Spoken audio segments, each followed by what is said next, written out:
Good morning and welcome to the delayed version of the video that I wanted to film, but I was waiting for stuff to come in, but that stuff's not coming until who knows when. So we're doing a book haul of a medium-sized variety. I don't know how many books goes in which size, so we're gonna say medium. I'm Morgan. If this is your first time here, I hope that you enjoy this one. There will be thunder rumbling in the background for ambience. Yes. Let's go ahead and open some of them because these are January, February, and later this month. And some of them are already open from a previous attempt at something a few months ago that didn't see the light of day. The books I got in January. One of them you have already seen, of course, which would be Howling Dark by Christopher Rocchio. This is, the original cover design here, which I don't hate the original covers. They're pretty cool. The only thing I don't like is that this is not the same height as everything else of the series that I have. This is book 2 in the Sun Eater series, where we are again following Lord Hadrian Marlowe through his trials. Let's go with that. It's really through life, and life is just a trial because there's horrible things happening. In this one, we do see it get darker without saying too much about it. The Sun Eater series, though, is following and being told by Lord Hadrian Marlowe as he is recounting his life and the trials and tribulations that led him to becoming the Sun Eater and pretty much being imprisoned, kind of. Sounds like he's in a monastery, though. And in this one, though, it is kind of seeing the fruition of what his goal and his dream was, even though he's still very early into his life. And his older perspective, of course, is giving us tons of foreshadowing. I loved what we got to see here. Here's my review. I disliked Hadrian himself a lot, but you weren't supposed to like his decisions. It is very dark. There's that. We will move on though, because this gets, its own review, its own things. So this one we don't have to spend a lot of time with. Then we have the January Adult Fairy Loot book. As you notice, I haven't been doing those unboxings. I'm still getting the adult fantasy books though, and that's City of Stardust by Georgia Summers. In this one, we are following Violet Everly as for decades, centuries, all the Everlys have had to give their best and brightest over to a witch called Penelope, who they don't remember why. They don't know why she takes these people of their family. But Violet is the last because her mother went off in search of a way to get out of this, whatever it is. And now it's going to be time for Violet. I will insert pictures of the different sides since the gimbal decided, that the cat knocking it over broke it enough. So I can't do the moving shots of it, but I'll insert pictures of the front and back. But I will hold up things here for things that, they won't hold still while you take a picture. Like the inside of a dust jacket and the inside of a cover because gravity wants it to move. From there, we'll move to our other bookbox book, which would be The Owl Crate, The Longest Autumn by Amy Avery. In this one, there are 4 mortals that are selected to usher the seasons in, because the seasons are personified beings in this other realm, and they pass through a mirror to bring the season in each time it's their turn. Well, our human character is Trine, who is escorting Autumn, but when they pass through the mirror, it shatters, trapping them both in the human world. And thus an endless autumn begins and crops start failing and starvation looms. And what happens then? The mortal world is scrambling to reassemble the mirror. Trine digs into the secrets of high society and finds an unlikely ally or enemy in the enigmatic sorcerer and potions master. Oh my god, I cannot speak. So I haven't actually heard too much about this one. We shall have to see. Oh right, I was going to show the inside cover. Interesting.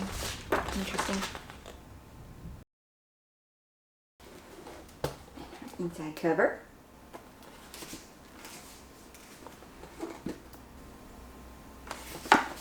The next 2 were ones that I got because this one was on my January TBR. I didn't read it. It was intended to get to it, but I did not finish my January TBR. And that is the Sword Defiant by Garth Hannaran. Wow. Okay. This one is about an evil sword, and Alfric, the man who is wielding it now, he was part of a group that saved the world from evil people, and now this is the after effects. This is years later where evil is once again coming around, and he is trying to get his group back together. But you know, they've gone on and had lives and done other things, and one of their group may not even be a good person anymore.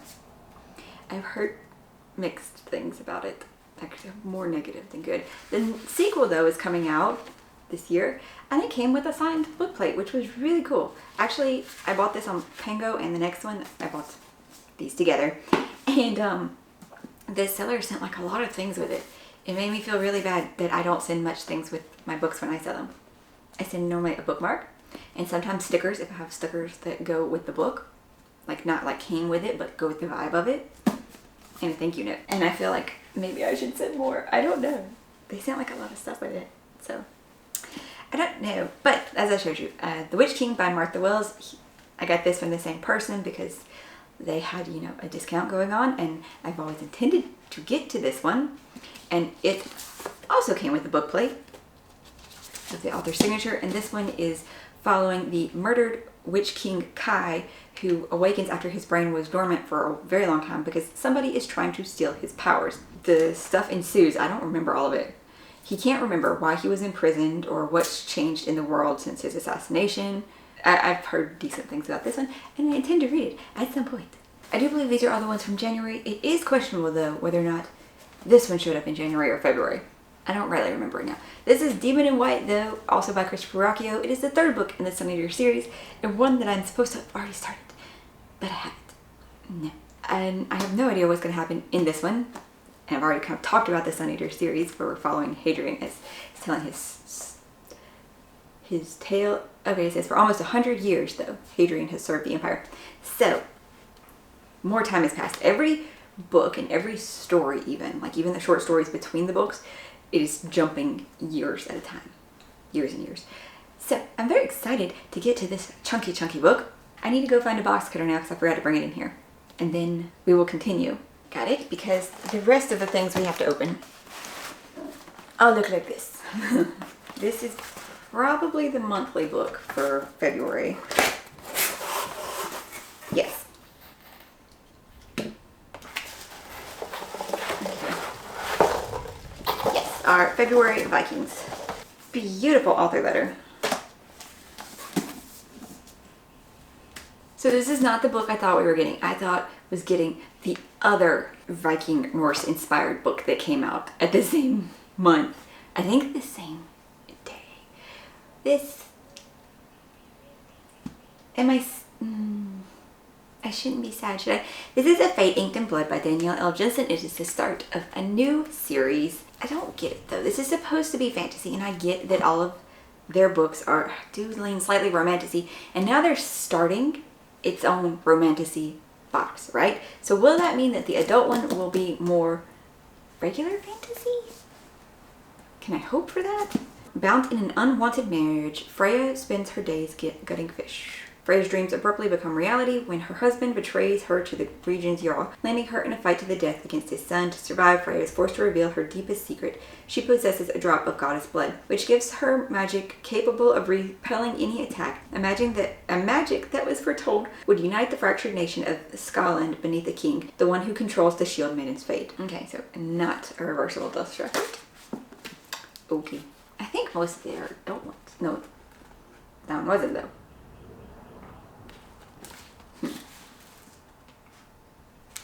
Okay, that's cool. The other one was, it's like they go back and forth with this whole reverse thing. My other Fairy Loot order was the sequel, This Cursed Light, that I ordered sometime in 2023, but it arrived in February. It's the sequel to This Vicious Grace. Yes, and I can't wait to read it. It's a duology. In that one, we are following the Fenestra. She is the one girl chosen on her island to have the power to push back the waves of demon hordes that are coming, to attack them. It is one in a generation type ordeal, I believe. But unfortunately, her powers seem to be too strong because she keeps killing her male counterpart who is supposed to help her fight these. And time is running out. And there is a group of priests that are riling the people up against her, saying that she is a false Fenestra, that she is sent to destroy them, and she gets attacked by her own people. And so she's facing this thought that she's not good enough and her people are attacking her. So she hires a bodyguard who helps protect her as they are trying to find the next person that will be her husband, because they actually have to, marry for some reason to be able to do this. And she's already married 2 husbands, and now she's going through a trial of applicants, because a lot of people will have powers, but it's just who can, work with her the best. And the forbidden attraction to the bodyguard and his secrets. And I really liked the different concept that we were seeing here. The culture concept, the different magic concept. I thought it was really well done, and the mystery woven into it that is supposed to be answered in this one. And this one looks really, really cool. This one looks way more nautical looking. Is it reversible? Okay, it's not a reversible dust jacket, but that's okay.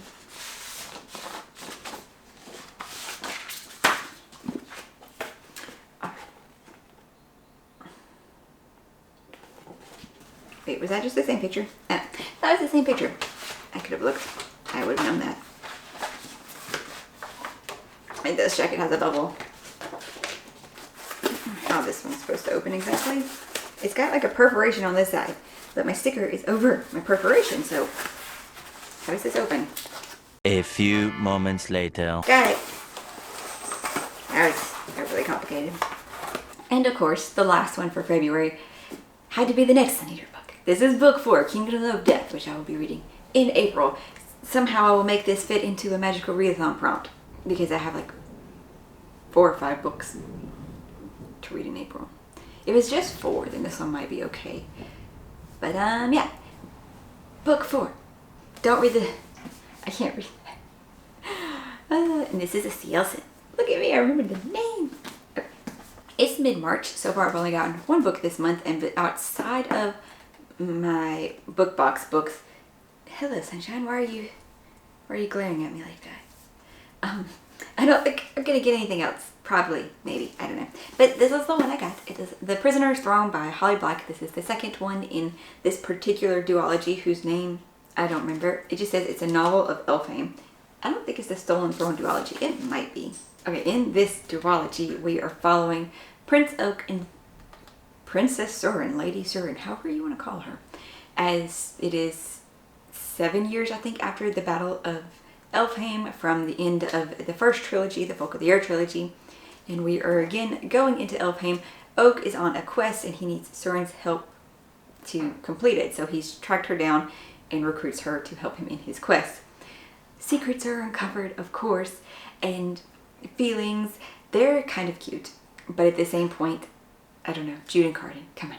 And Jude and Carden were not in the first book, but it's going to show up here.